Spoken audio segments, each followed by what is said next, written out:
Alright guys, so this is going to be a walk around and intro of your 1924 edition Grenadier. Starting out here, we have the black paint, the diamond cut wheels, the utility belt around the exterior of the vehicle, and the side runners down below.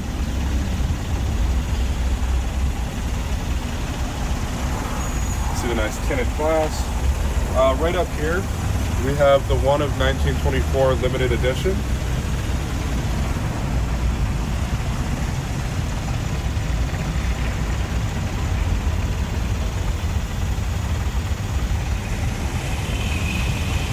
And then moving around the side, we're going to have another 1924 to 2024 bell staff badge. Again, part of the limited edition, diamond cut 17-inch wheels.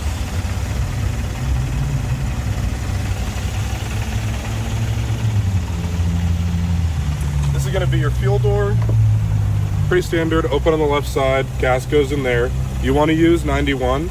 If you get in a pinch, you can use 87, but most of the time run premium. Coming around back here, we have the spare wheel storage box, good for a dog leash, bathing suit, anything like that. This guy locks, there'll be a key for it in the center console. Down below here, we have your hitch. You open up these guys. For the first couple months you're driving the Grenadier, you're going to want to slam every door because they have double gaskets all the way around. So if you don't give it a good push the first couple months, it will just say that the door's open. It's not, and they'll wear in after a little while. Here you have the fold down table. This guy's awesome for tailgating or doing work. In here you have a little more storage, so those guys pop open like that. You'll see on this one, because it's fully loaded, you have your warning triangle here.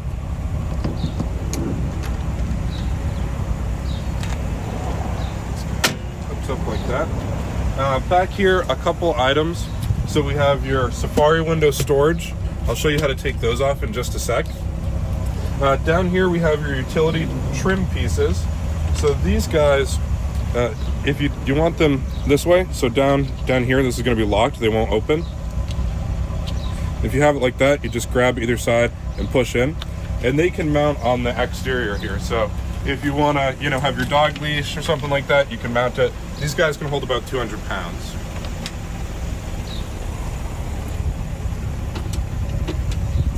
This is going to be the ball for your tow hitch. Back here you have another 12 volt. And when you close the doors, always want to go big side first. And again, just give it a solid thunk while the car is new. Checking out the back here, we got your floor mats, fold down seats, 60/40. Moving into the front, part of that bell staff rate is going to be the green trim instead of the chrome or black. And the special leather, black leather for the steering wheel, grab handle, and park brake.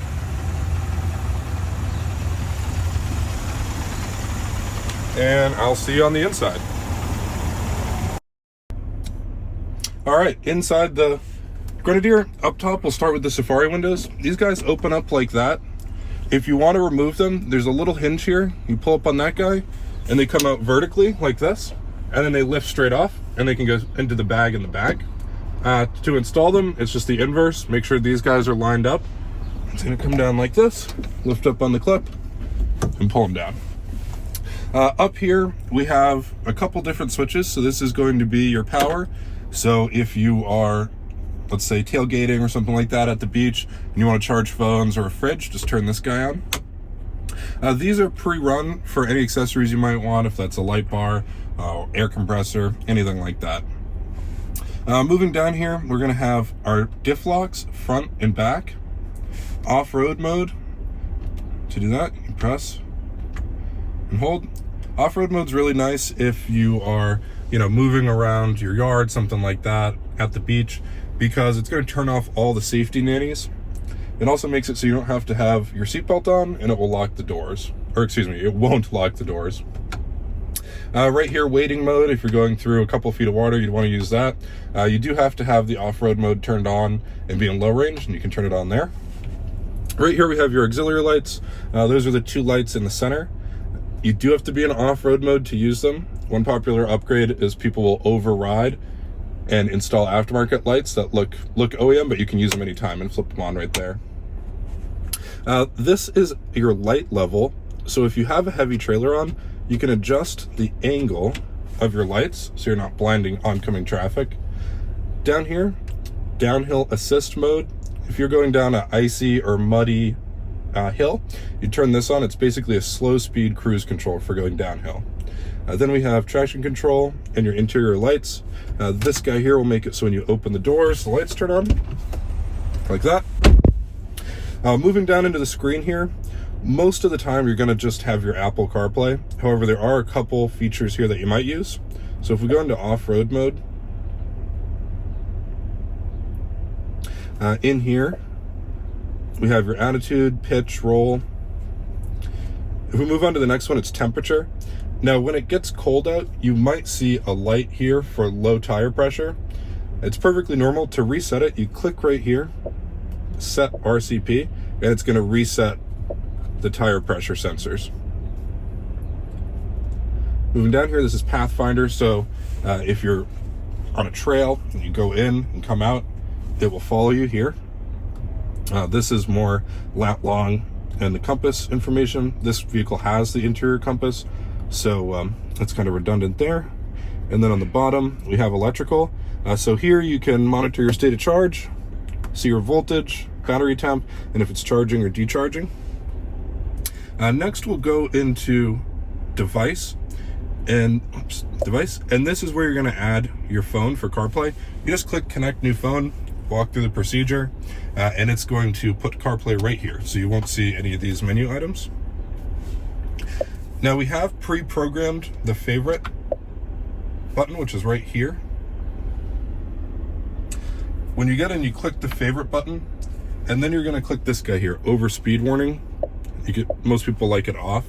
The over speed warning will click, and we can audible click if you go over the speed limit, which will be shown here. So that's how you turn that guy off. Moving down here, we have climate control. If you click in the center, that's going to be auto, and then you can adjust the temp. Heated seats off to the left and right. Most of the time, I personally leave it in auto. However, if you wanted to manually control it, you can do it here for the fan, zones, and temp in the middle. Down below, we have your defrost front and rear, hazard lights, air conditioning. You'll see if you turn the climate control to auto, the AC will be on, perfectly normal even in the winter. Here's your recirculation, auto start stop off, your volume with your mute, and then park assistance if you don't want the car to beep. Down here, this rotary knob, you can use it to go over the screen. However, most of the time the touchscreen is going to be quicker. Most people like the touchscreen. Moving down to the gear shift, if you want to put it in gear, you have to click unlock. Down is drive, up is reverse, park is right there on the top. If you want to change into from high range, if you want your center locker, or if you want to come into low range and lock, you have to be in neutral. Foot on the brake here. So if we go straight over, make sure the collar comes down. That's going to start engaging the center diff. If you want to go into low range, come down like that. That's going to put it into low range. You'll see it will pop up here. Back into high range, up like that. The binging and bonging that you'll hear when you're changing is perfectly normal. Once you get out of neutral, it will go away. It has to lock all the diffs up. So that's why you hear the different clicking, and it's a little tough because it's a manual cable. So if you want to engage the diff locks, I'm not going to do it here because we're on asphalt and that's not good for them, but you have to be in low with the center lock, and then you press and hold, and then press again to engage the rear, press and hold, and press again to engage the front. There's a reminder right here for you. You can't do it wrong. It has pre-built-in fail-safes basically, so it won't let you engage the front without having the rear. And then if you want to disengage them, you can either pull it over into 4 high, or you can manually go through and do the front first, rear, and then the center. Over here in your glove box, you're going to have your window sticker, you have your owner's manual, and you have a key for the wheel locks. You do have a fire extinguisher in this guy if you want to take it out for more leg room. It's just a clip right down there. In the center console here, you have a safety vest. This set of keys locks the center console right here.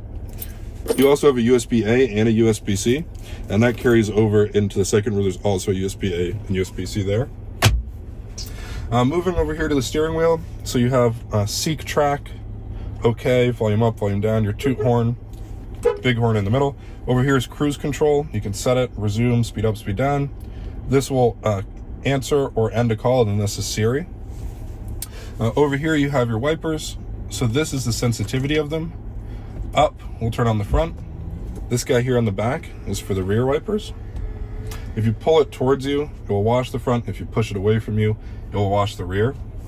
Over here you have your lights, pretty standard. They're right there in auto. You can go right, left, high beam, normal stuff there. Over here, window switches, mirrors, locks. Let's see. Oh yeah, so car wash. If you're going through a car wash, pretty standard. You want to have the car in neutral. And let's see here. Our warranty is 5 years, 60,000 mile. You have a 12-year corrosion warranty. It does come with a Sirius XM trial. You can add your Sirius XM if you have an account. Let's move back outside here. All right, opening the hood on the Grenadier. It's located right here, and you just pull it twice, once, twice, and that's going to unlock it.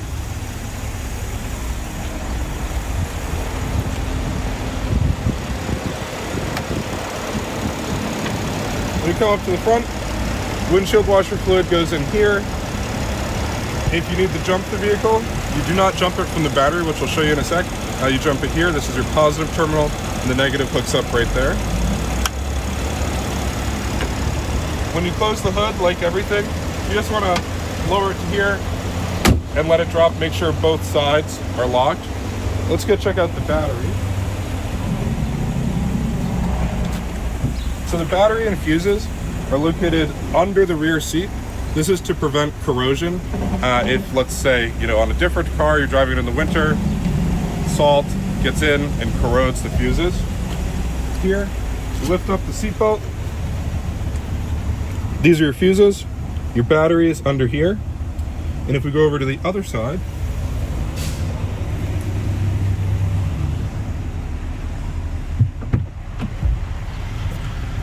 you can lift up this side, and you have your sound system. You can manually adjust. This is the subwoofer. You can manually adjust the subwoofer if you'd like. These guys down. Line up the seat belts. The seats fold 60-40. You lift up here, and they fold down. Same thing on that side.